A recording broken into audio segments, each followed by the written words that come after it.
дар асоси муроҷиати электронӣ як нафар ҷавонзани сокини шаҳри Душанбе аз ҷониби кормандони мақомоти милитсияи пойтахт шаҳрванд Давлатшоҳзода Амир санаи таваллудаш 27/11/2002 истиқоматкунандаи шаҳри Душанбе барои вайрон намудани тартиботи ҷамъиятӣ дастгир карда шуд.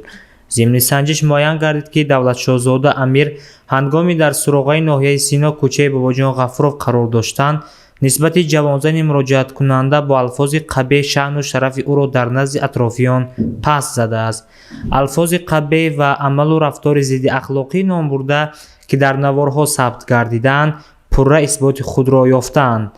вобаста ба ин, нисбати Давлатшоҳзода Амир тибқи талаботи моддаи 460 Кодекси ҳуқуқвайронкунии маъмурии ҷумҳурии Тоҷикистон протокол тартиб дода шуда, дар асоси қарори суди ноҳияи Сино нисбаташ ҷазо дар намуди ҳабси маъмурӣ ба муҳлати 15 шабонарӯз татбиқ карда шуд.